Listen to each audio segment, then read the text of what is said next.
organizing committee invites me for another occasion, I will be glad to join. As you see, they liked it. Sure. Yeah. Thank you very much. Thanks so much, Mr. Professor. We can go on the second keynote from Professor Yehuda Shalom, and his title is The Importance of Empathy in Higher Education Settings. Yes.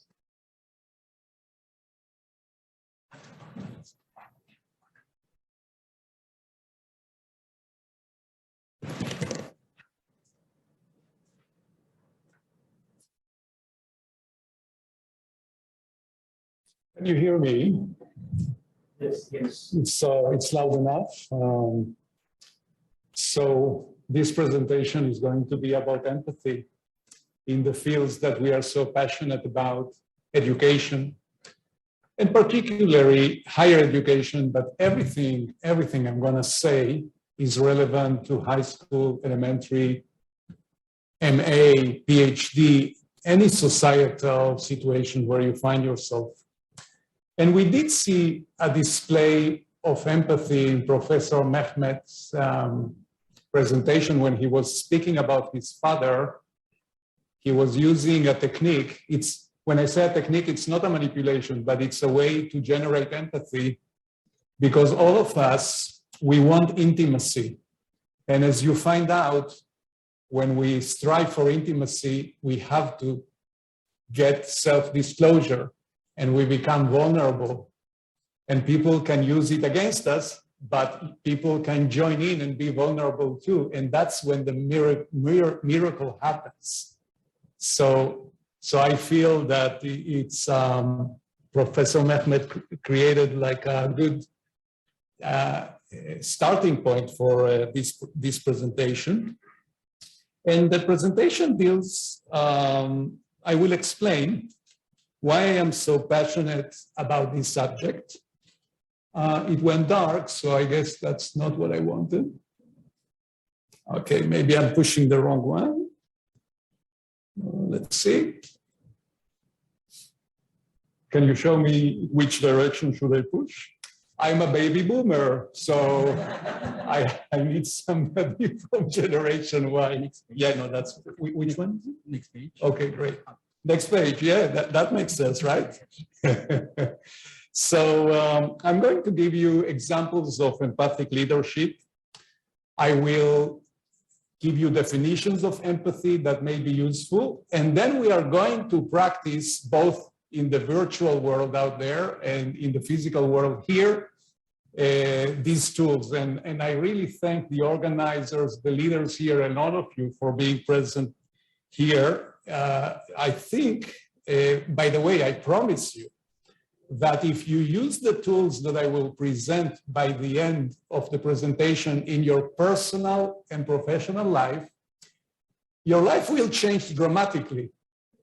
The only problem is that I am also a cognitive behavioral therapist, and I tell people, if you don't do your homework, I assure you that your anxiety is not going to be reduced. And if you are depressed and I give you activation and going back to the things you used to enjoy, if you don't do that, I promise you that you won't improve. So, and by the way, nothing is original.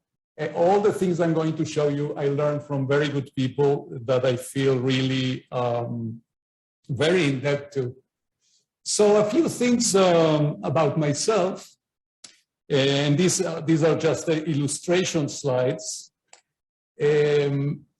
I was born in Argentina in a Jewish family in 1960. I don't know if that's a late baby boomer, but it seems to be. And my older brother and sister, they were early baby boomers. They are older than me, 13 years and 10 years. And they decided, like many Jewish families, to immigrate to Israel because there were all kinds of problems in Argentina. And they ideologically, many Jewish people decide to move to the state of Israel. So they went in 1967, they went in 1969, and I was left with my parents basically alone. I was attending a private Jewish school that gave me the gift of Spanish, Hebrew, and English at the same time. So I have a medium command of the 3 languages up until this day. And so things were not so great for me because I had ADHD and I basically didn't know what was going on in the classroom. I was like scribbling in my notebook all kinds of superheroes, and really I didn't figure out what was going on. And my parents, they were told, send him to a therapist. And therapy at that time was basically talking with somebody, and I don't think he had so much empathy. And I remember that part of it was going to sessions in which I had to play games with really crazy kids, according to my perception at that time. And that didn't help me a bit, really. And so I kept telling my parents, I want to go to Israel. I hate it here. I hate this country. I hate my school. And suddenly they had a eureka moment, according to their perspective. Yeah, you can go to Israel. Go live with your brother and sister. And that was their solution. Retrospectively, when I think about it, at the age of 10, being sent to Argentina by myself doesn't seem to be a very functional idea. It seems pretty dysfunctional, but don't worry, my 3 therapists arranged all that, and now I'm fine. But yes, it was really, really something very, very strange. And when I arrived to Israel, they didn't do the right research, my parents, because,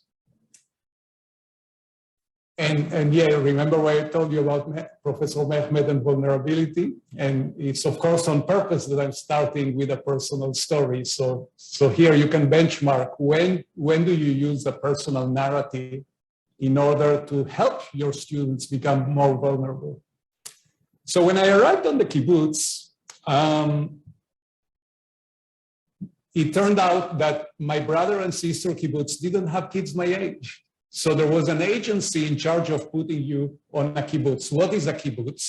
It's a very socialist, collective community that doesn't exist anymore in Israel. Right now, Israel became very capitalistic, like much of the globalized Western world. There is that dialectic between social democracy and capitalism.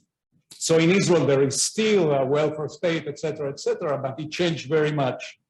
It was a collective community where I was put alone, in which the children didn't sleep with the parents. They slept in their separate children's house. And for me, it was just great. And I was there on the 5th grade, the 6th grade, the 7th grade, and basically I had a great time. In the school in Argentina, I had to go dressed like this and talking about rituals and ceremonies from the last call, so it was very regimented. And on the kibbutz, you could wear whatever you wanted. You could run barefoot and feel the ground. So those of you who are into experimental education, that was a social experiment. At that time, Buber, one of our great Jewish philosophers, said that at that time, it's an experiment that didn't fail yet. And I think that maybe since then, we see that it didn't sustain itself for a long time. So I was there, 6th grade, 7th grade, 8th grade.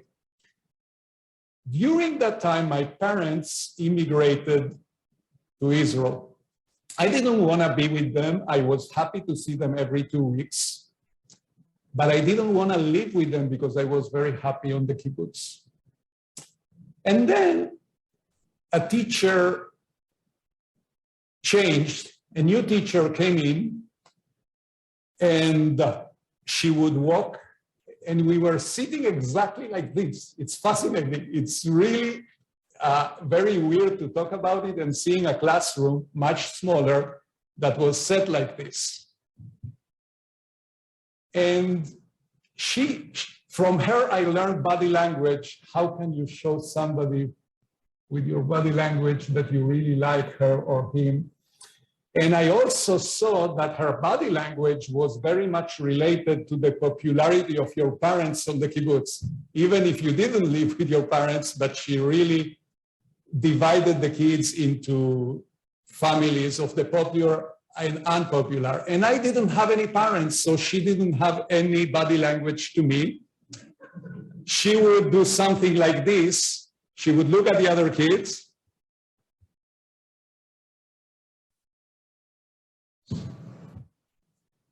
And sit on my table. How do you feel?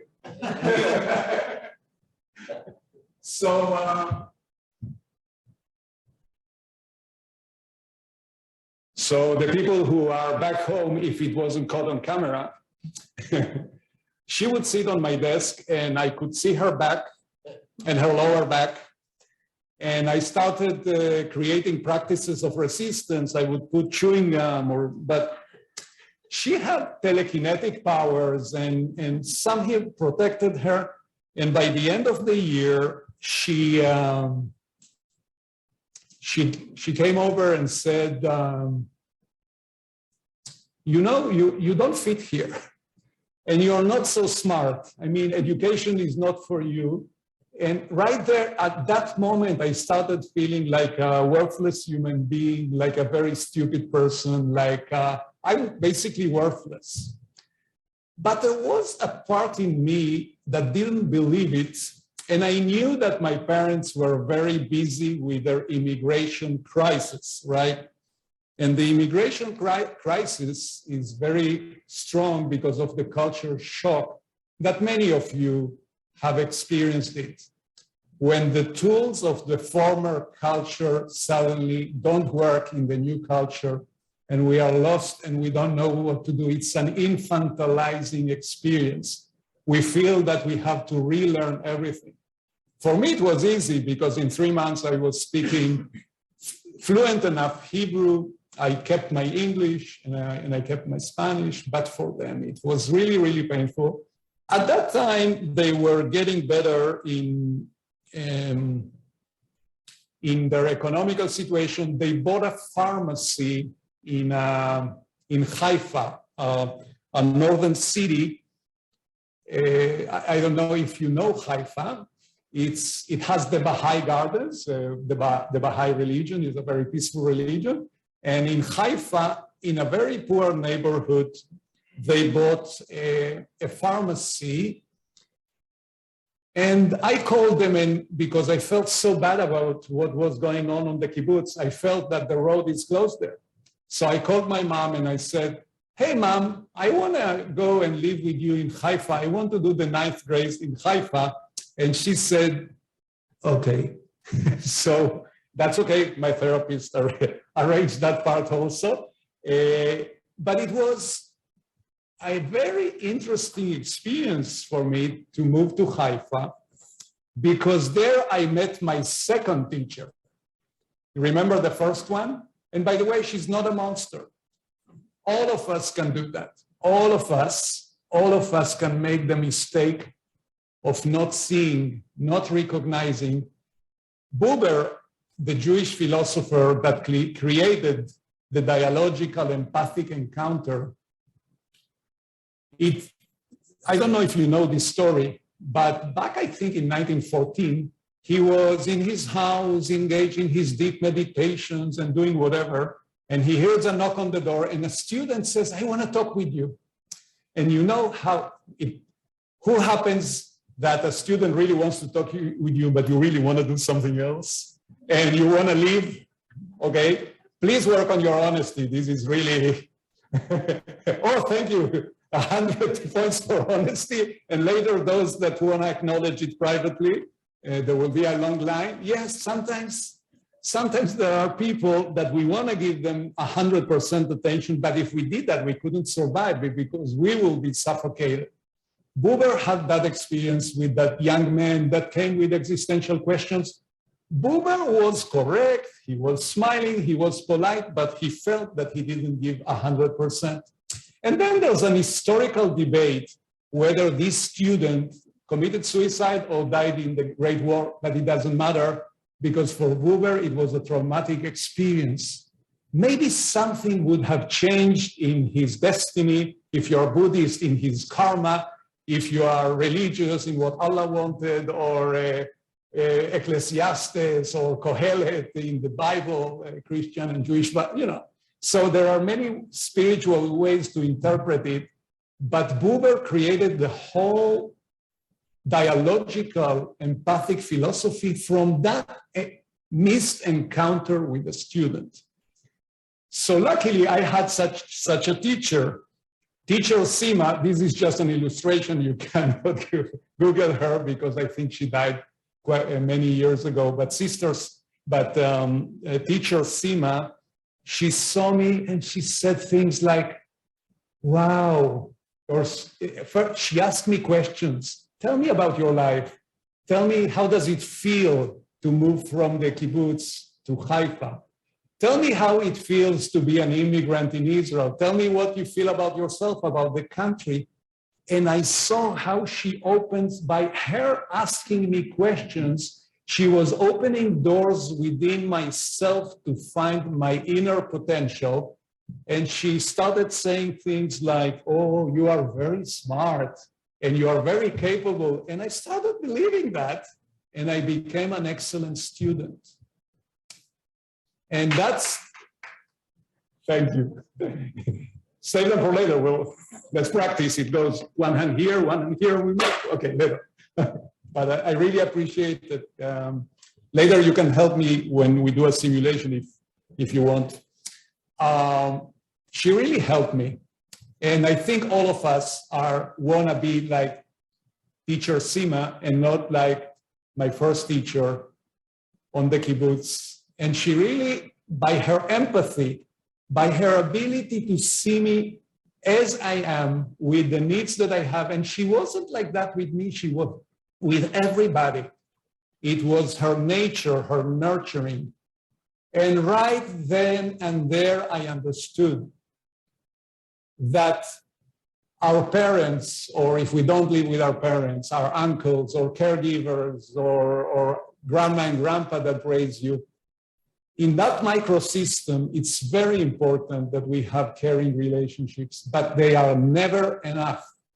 And we need people like Sima, people like you, educational leaders that are able to take somebody that is in a slippery slope to a very bad place and tell him, hey, there are other ways for you to live this life with your engineering degree, with your teaching degree, with you, whatever you are doing in your life, and let's think about them. This job cannot be done without empathy. I was listening very careful to Professor Mehmet, and I wrote a few notes. Patience and tolerance cannot be fostered without empathy. Avoiding self-censorship. If I self-disclose and you attack me, then I better censor myself even more. So it's our responsibility to create an atmosphere where people can talk about difficult subjects. And I certainly felt that teacher Sima was like that.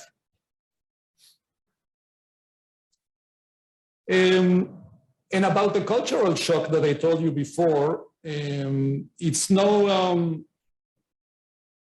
not a statistical mistake. It is true that in immigrant groups, I don't know if you know, there's more mental health problems and more schizophrenia even, because there's something very unsettling when people are either forced to move, like in Ukraine today, or people from Syria or other places, or people make the choice to move because there's something so unsettling to the self when you move to another society. Even if you try to make it a few years and go back to your country, still something shifted there. And I think that that's something very important and worth to mention.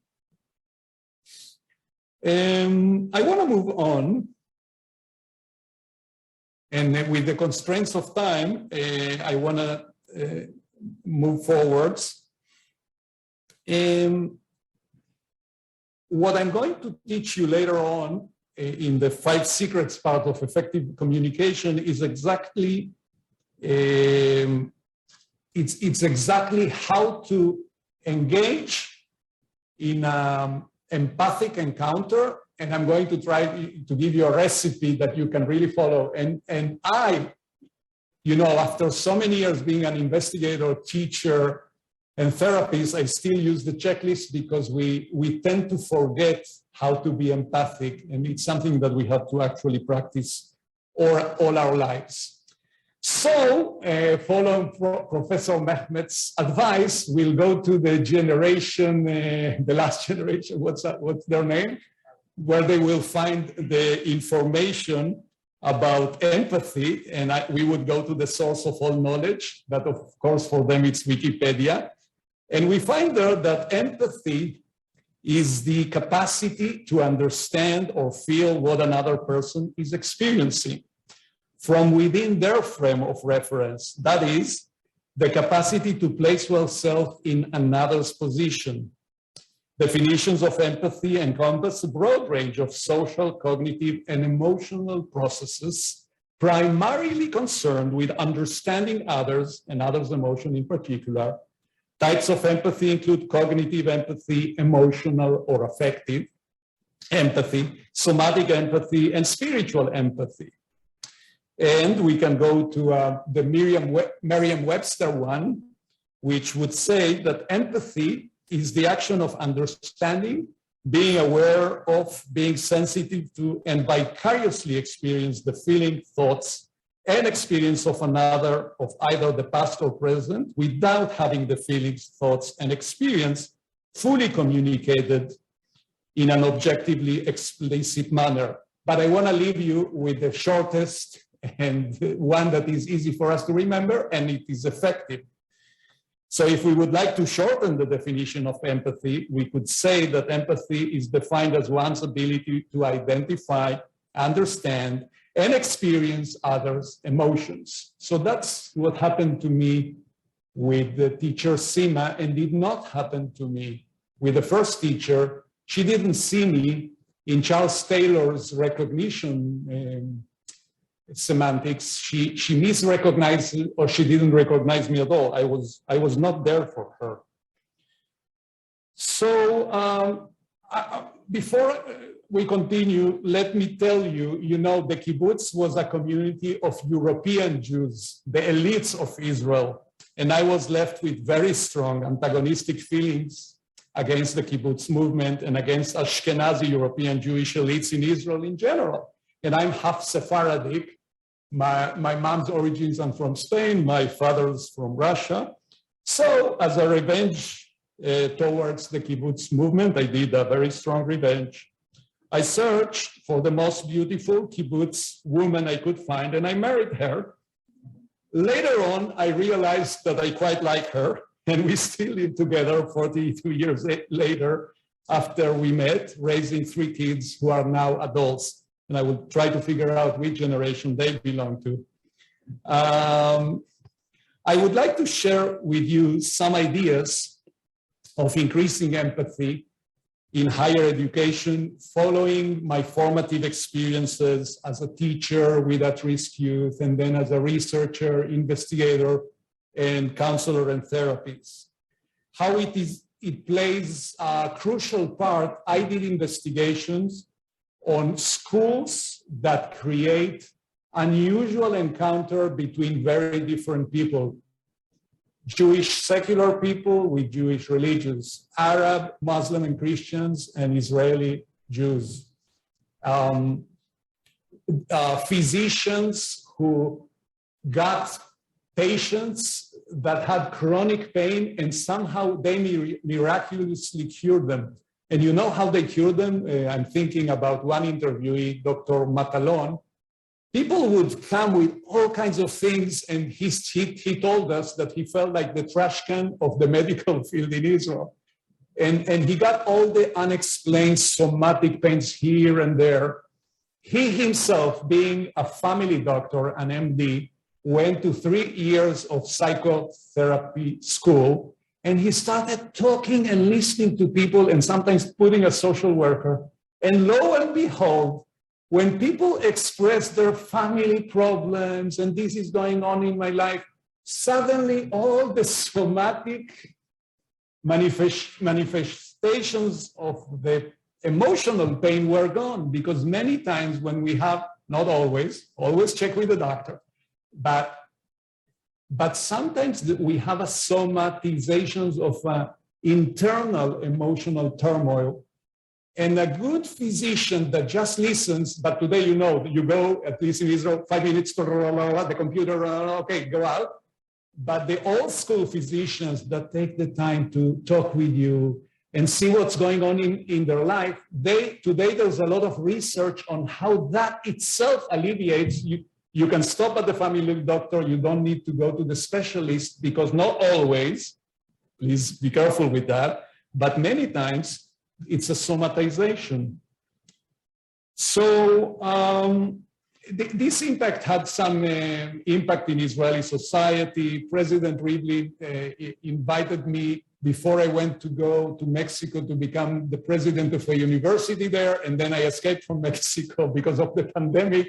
And I wanted to be closer to my physicians in Israel with a heart condition I have. But it got some positive feedback in Israel. I was invited by the Ministry of Education in Argentina, and in Mexico we did a few workshops, and I trained therapists and other people.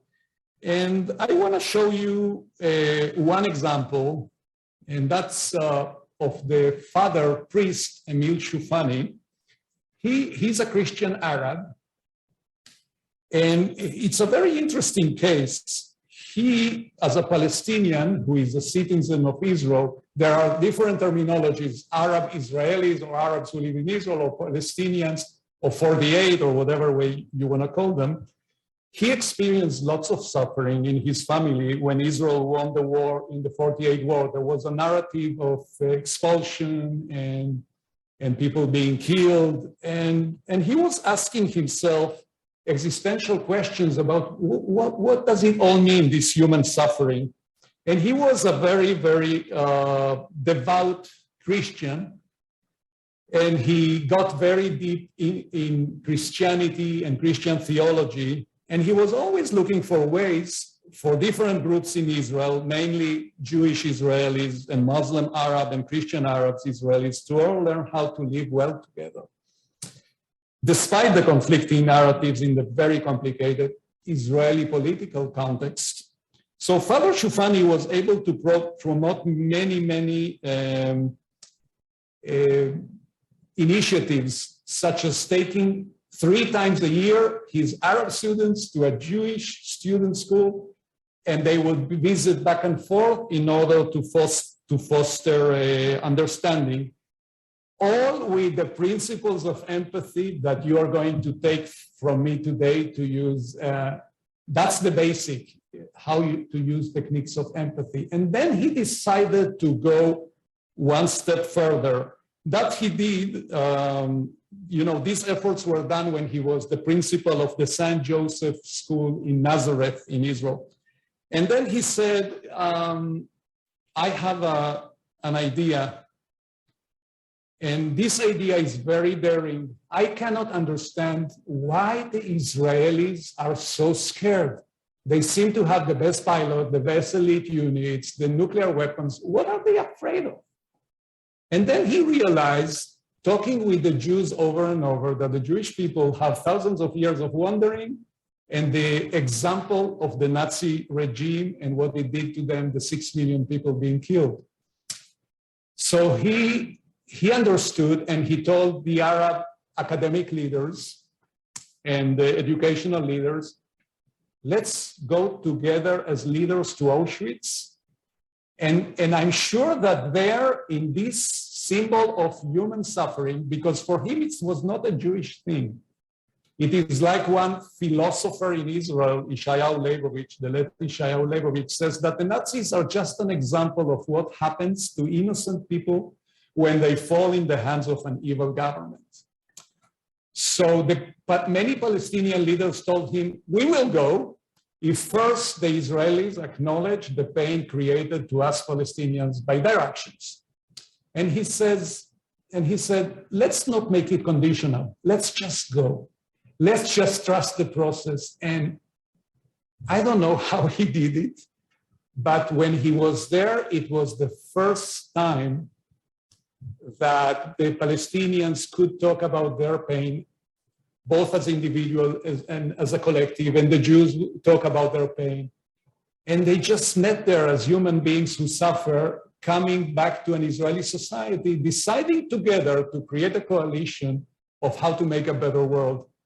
And in this room today, we have people from different countries, and within the countries from different cultures, and one that goes with the hijab, one that doesn't want, all kinds of ideas, costumes, and rituals. But we have, I think, to be bounded to our profession and our ethics as educators and as administrators in higher education and say, we are just about the only institutions that can try not to be political and have an international dialogue as this one that we are carrying here at this very moment. But you cannot do it. One of the social entrepreneurs I did research on said there are two things you cannot do in our line of work. You cannot have fear, and you cannot have mercy. Mercy means, oh, he's so poor, listen, she was traumatized, what happened to her, so she's not gonna do the exam. Oh, poor girl, let her sit there, she's a refugee, let her cry all day. I tell you, first of all, we cannot be afraid of the parents, we cannot be afraid of the administration, we can, but we have to control it. Our profession is a profession of courage. And the other one, no mercy, empathy. Wow, Rosie, I cannot even imagine what is it for you that your dad did that and now they took you out from your house. This is a real case. And now you have to spend 2 weekends with one of the teachers here and we are figuring out how to resolve this. Tomorrow you have your examination in math. Are you prepared? That's the most important question. That's the most important question. No mercy. The fact that all of us were traumatized at this moment, something did something horrible to us because we are human beings and we live long enough in the planet. That's how it is. But so meeting a person with empathy at the same time, giving her tools to create congruence. The fact that you were traumatized doesn't mean that your life stopped. It means that you suffered a lot, and I will always be there with you when you want to tell me about it. It also helps you understand other people that suffer, but that certainly doesn't stop your life. So no mercy, here are 2 tools. No mercy and no fear. Great. It's great to be around colleagues that really get you very, very fast. So Charles Taylor spoke about, and this is additional reading, this is homework, about how when you are in a group that is misrecognized or not recognized, people will do something about it that many times would look antisocial. For example, Ogbu, who I believe was a Nigerian researcher that went to the United States, and he was very surprised that in the Afro-American community that he met, many students who wanted to excel and be great at the university, they were told, oh, you're acting black.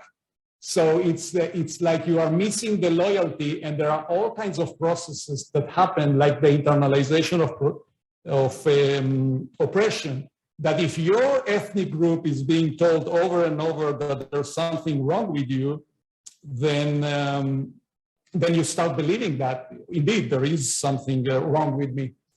So we did an experiment in academia, and I carried this experiment in a few colleges. The first time I did it, it was in the David Yelling College. And it was a time in Jerusalem where there was a lot of violence. And there were suicide attacks and bombings. And we just felt, we were sitting like this in a different set, well, it was more like this. And then in a round table thinking as educators, Jewish and Arab together, what are we going to do with our college? 30% are Arabs, 70% Jewish. Among the Jewish, many divisions. Among the Arabs, many divisions. It's very different to be a Palestinian from East Jerusalem, from north of Israel, from a Bedouin village. Everything is very different. So we decided to work on empathy. because people don't listen. Nobody listens. And today, Tinder, right? Oh, I don't like you. I don't even want to see you. So there was no communication. And we created a module of teaching in which we would present facts about Israel. The majority, the Jewish majority, doesn't almost know nothing about the Arab minority, and that's always the case when there is a hegemonic majority. The minority wants to know a lot about the majority because they know they need the majority in order to thrive and survive. So we created 13 meetings. An hour and a half was talking about Arabs in Israel. And of course, it would be an Arab sociologist doing that. It wouldn't be a Jew explaining to Arabs about Arabs. And there were all kinds of all joint presentations. We spoke about gender. We spoke about, because we were in that college, we were forming teachers. So it was and counselors. It was very important for us that they would know, for example, that with LGBT identities, there's more suicide and there are more trends, and how do you help people that come from a traditional community and wants to be recognized or doesn't want to be recognized because it would be a danger in his society.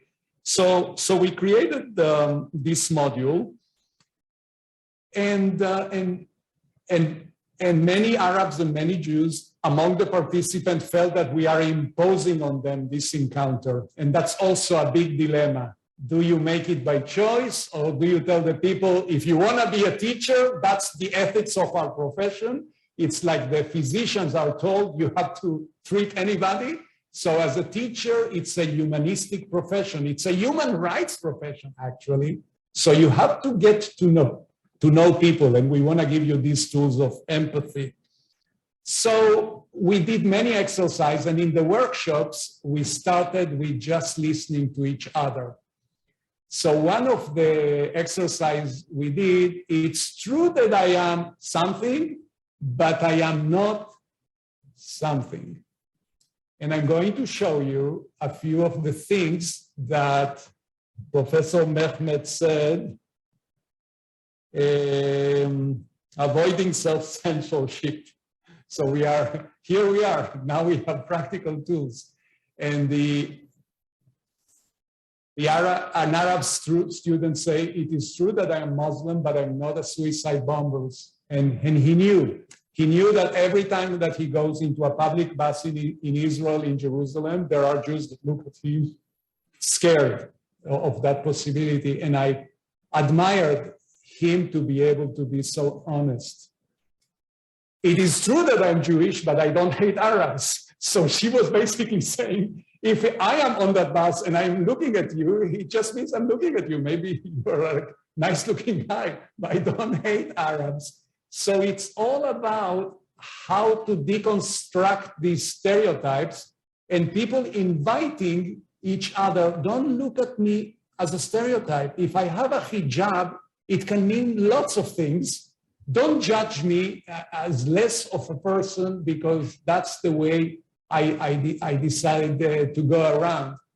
In Israel, the Jews that come from Kurdistan, there are derogatory jokes about them that they're stupid. Of course, it's not based on reality, but he knew, or she knew, it's true that I'm Kurd, but I'm not dumb, right? And these are all real things that the students spoke about. It's true that I'm a man, but I don't think women are inferior. No, I'm not judging you because you are a woman. It is true that I am blonde, but I'm not dumb. And this was a woman. So now, and there is no better learning. We started this morning about real learning.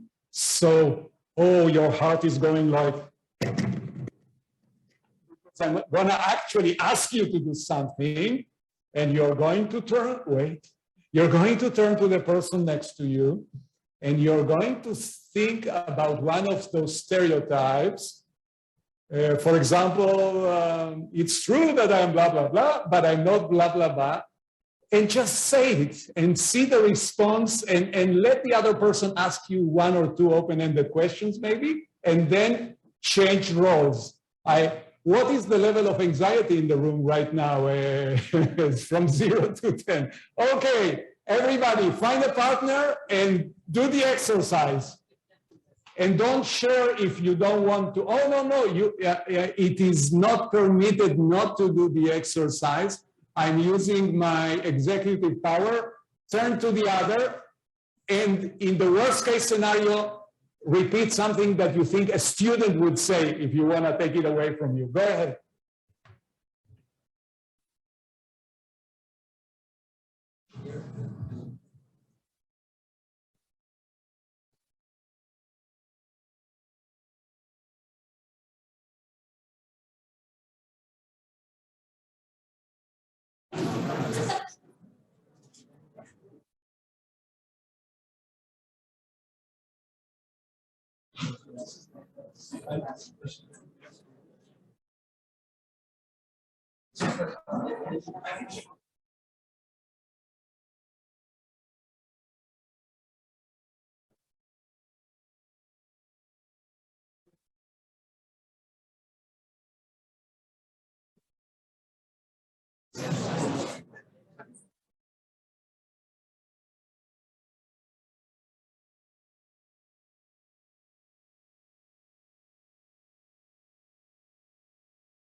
One more minute.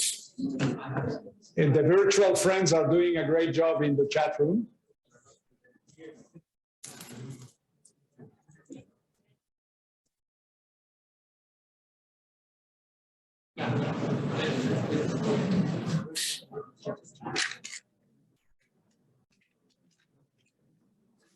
Okay, I know that there's always something very interesting going on, and why are you stopping us exactly at this moment?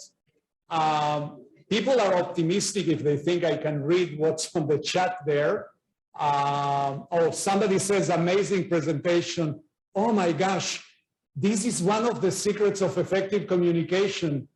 Who here loves to hear that he's doing a wonderful job, that he's a great human being, that he should be really adored? Yes, yes, thank you. And of course, it's a basic human need. And why are we so scarce in giving compliments to each other? And that's one of the secrets that you can use with your students, because there's always something wonderful to tell about your student, even the one that you hate because he sits very grumpily when you are teaching. Question, how does can you help me with reading some of these questions? Because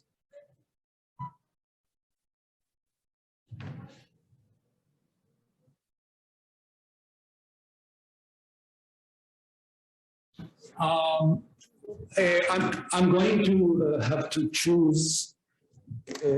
Sorry that I'm doing this informally, but I just cannot see. So which questions were you related to? Yeah, I'm going to give educators develop emotional capacity. We're going to do an exercise that if they do the homework, they're going to get it, I promise. So we're going to give them something. It is true that I'm a Muslim woman who covers my hair, but I'm not oppressed. It's my choice. And many, many times people are not aware that women and men choose all kinds of symbolism because it's a choice for them. And sometimes they live in societies that say, well, your choice is not legitimate. And it's something to talk about exactly in such an encounter group. So I think that was basically the questions, right? Okay. Any insights from the floor? Anybody wants to share? And you remember, we need courage and we need no mercy. So if there's anybody that wants to share, it would be a great learning. Yeah. You are volunteered or? I will tell you why I said to the gentleman sitting to the left. I mean, it's true, I was Scottish, but I am not ginger. You're not ginger, right? Yes, Scottish people are known by very yellow, reddish, right? Hair. Thank you. Anybody else? Sometimes it's a physical attribute that's expected. Oh, you don't look Moroccan. Oh, you don't. And these are also very. And by the way, when somebody comes with you, oh, you don't look like that, you can say a word that is ouch. And explain to the other person why it's not appropriate. Why, and not, don't attack back, but say, you know, there's something there I want to think about. I don't feel so good right now. That's something you just said. Oh, what is it? Well, you know, when you told me that I don't look, etc., and whatever attribute it is. Yes, what is yours? I think you find us very common. Teacher, but I can solve every problem. Okay, I'm a math teacher and I cannot solve every problem. Wonderful. Yes, there was, yeah. Right, I really had it in empathy, but I can't avoid mercy. Say again. I really had it in empathy, but avoid mercy. You can't avoid mercy. And also, it's very hard. Our question is, I want to add a question as well. It is very hard for me to accept that we need to have empathy without mercy. I agree with you totally. And what I agree with you totally. What I did now is the disarming technique. He feels great because I totally agreed with him. Do you feel great? And that's a technique I just used. And it has to be genuine. And I really mean it, because what I mean is keep your mercy, but don't confine that person. Oh, he's such a poor, bad karma, die tomorrow. No, wherever you are, let's see what we can do with that cards that Allah gave you. What do you do? Yeah, or karma if you're a Buddhist or whatever. Yeah, with the limitations of your situation. Yes, you are in jail sitting for 20 years and you think your life is over. But let's talk about your life. What is meaningful for you? You know, wherever you are, whatever you did, meeting the person with empathy. Thank you for that comment. I appreciate it a lot. Oh, thank you. So let's continue a bit. And other observations about the exercise that you just did, and it's part of your arsenal of tools in general encounter with the staff at your college or your K-12 school or your advanced degrees. They really need it. So we have these testimonies. And it's very important to really create a safe space. So everybody's eyes is on us. We have to create the atmosphere, because if they sense that we are not 100% honest and genuine, there's not going to be an ambience of empathy in that room. So we really, really have to strive to be a model, like Gandhi said, be the change that you want to see in the world, right? Quoting that person who gave us some very fresh and interesting ideas. It's not moving, and I am pushing the right button. Can somebody from the technical department help me? It's not moving. Maybe because we wanted to.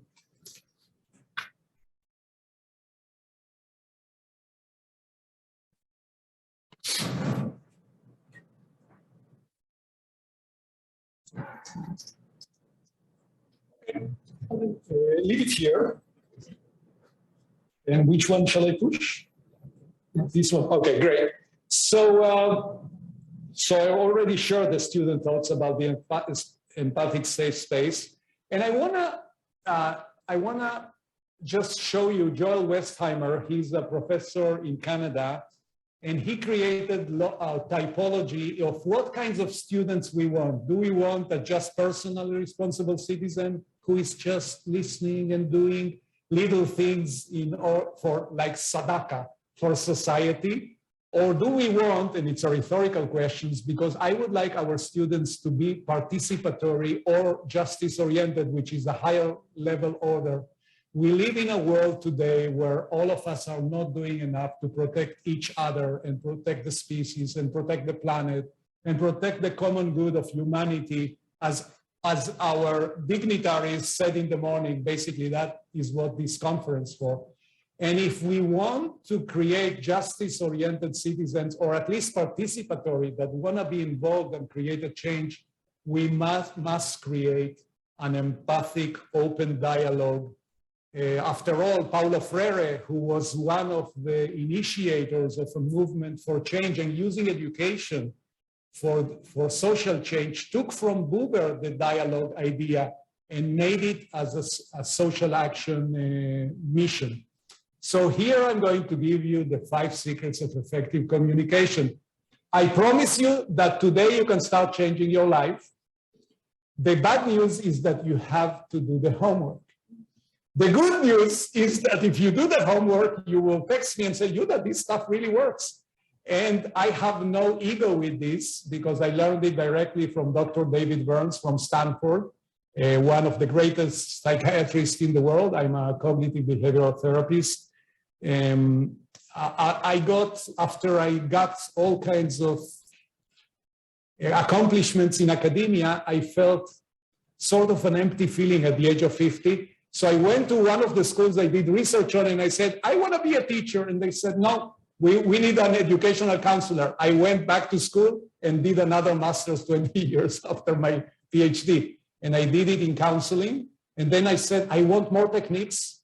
So I studied CBT with David Bernstein and Daniel Minty, my mentor, and many others. And empathy, people think that cognitive behavioral therapy doesn't have empathy, but it takes a lot of Carl Rogers' ideas of encountering the person. So the first technique is the disarming technique, that when you are in the heat of the battle and somebody tells you something you don't really like, try to find truth in the attack.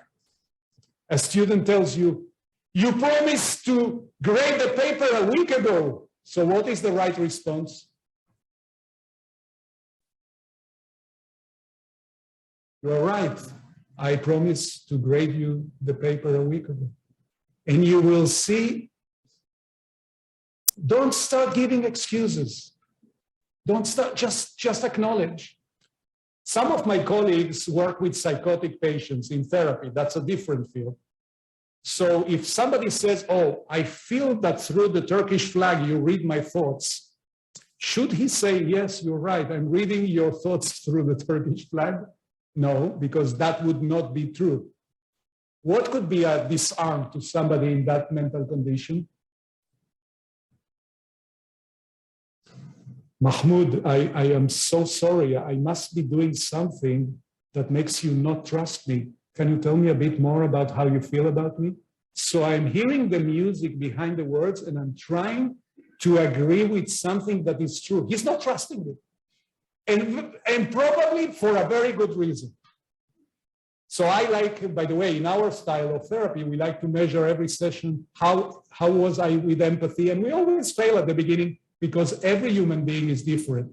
Thought and feeling empathy means what are your thoughts and what are your feelings? So, Muhammad, you told me that your uncle decided to take you from the family wheel, from his wheel, even though you were the only one who cared about him and worked with him.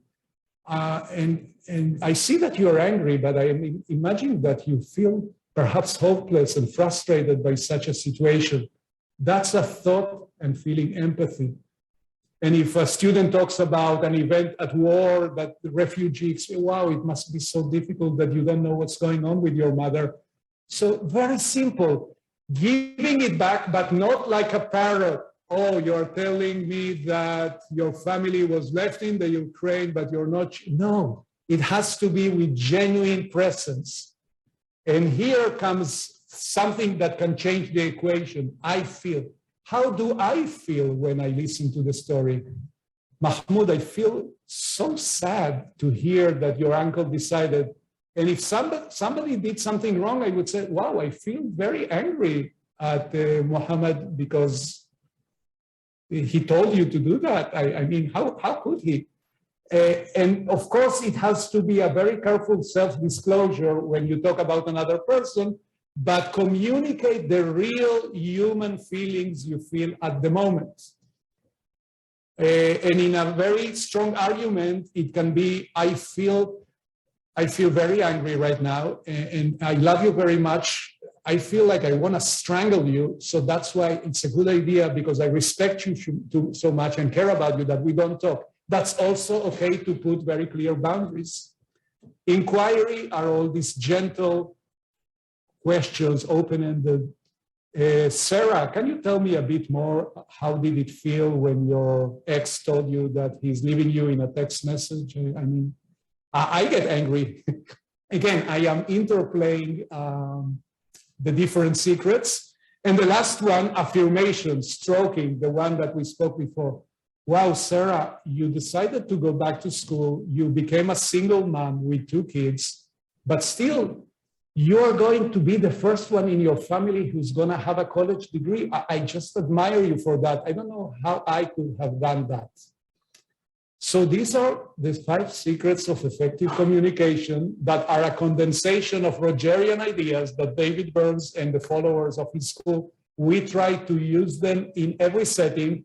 Now I am the masters of a counseling program in Israel, and I try that all my staff, we talk this way, and I try to teach the future counselors to use this language. But I teach them how to teach it in the schools that they will teach, that other teachers would be able to use this language. Because we tend to get into fights with students, but actually we can disarm everything and say something. I'm going to try to use the 5 secrets. You are absolutely right. Disarming. I didn't grade you, and it took me a week. And you are angry at me, and you tell me that I see that you're very disappointed. I feel a bit awkward that I didn't do it on time. Listen carefully. The fact that my daughter was sick, I could have told you. It wasn't information available for me, but it wasn't available for you. And I see already he's not angry at all. And I feel very bad because you're such a dedicated student, affirmations. And I wonder how is it for you that I was late in a week? No, it's okay, because it was a human encounter. So the exercise, the closing exercise, one of you in a dyad. By the way, I can think of a million reasons not to do the exercise, but you will get a reward out of it. One person just tells 1 minute, I'm going to limit it to 1 minute, something personal about his or her life, and the listener will repeat it, what he understood, trying to use some of the secrets, especially thought and feeling empathy. And then I'm going to ask you to grade the person who listened. The one who spoke will tell the one, also at home at the virtual rooms, they can do it, grade how accurate you were. And that is the best learning you're going to get out of here. Try not to go back into, that text message can wait a second, or your drawing. Try to do the exercise. It will be 3 minutes. Go into pairs now. Do it. I promise that you will get a reward out of it. One side tells a story, the other just listens. It's not a dialogue, and then repeats and gets a grade of the listening. Please do it.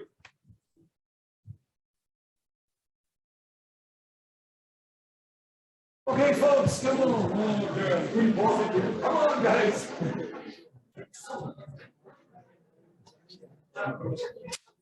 Okay. Come on.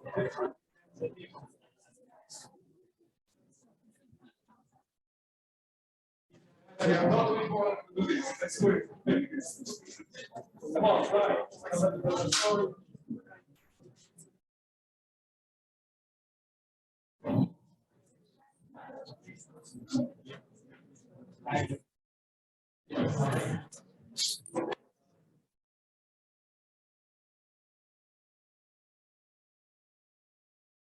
I hope that in the virtual space you're doing it too.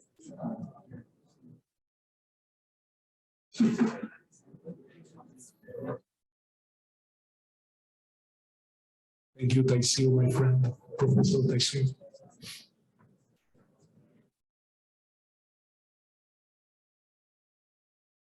Stop. The listener, give it back. If you haven't done so, tell him what you just heard. And you're going to give it, after you give the feedback, you're going to get a grade from a 0 to 100, how accurate you were. 0, you didn't hear me at all. 100, wow, you got everything for it.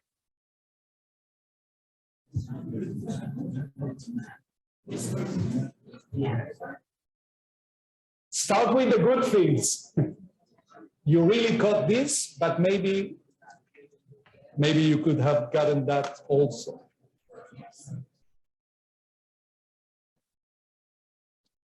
Folks at home, I put the slide that explains this exercise if you want to try it in your classroom.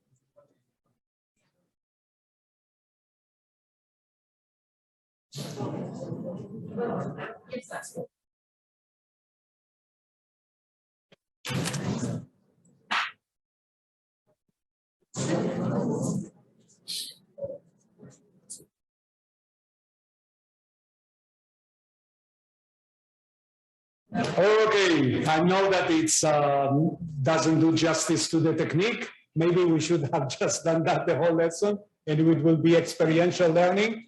Anybody wants to comment on their being listened to or listening or in the virtual space? Anybody wants to comment? Thank you, Professor Teixeira. Okay, so there's some stroking there. I totally appreciate it. Anybody a comment about the exercise difficulty with it or something that came about? Who got a grade below 100? Oh, who didn't grade? Oh, you did grade. How, can you share with us, or that's it, too intimate? Share? Okay, and how did it go for you when you took a different path?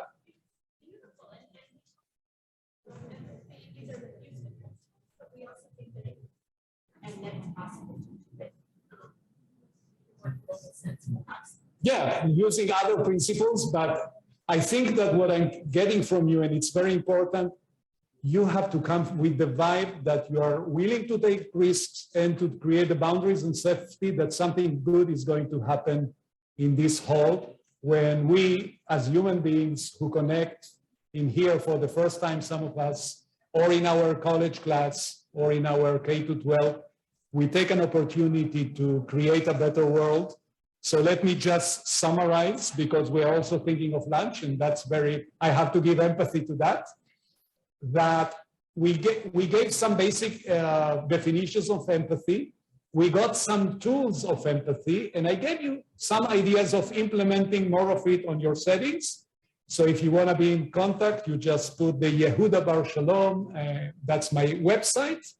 And it was just such a pleasure to be with the virtual friends who are connected online and the physical here. Thank you very much.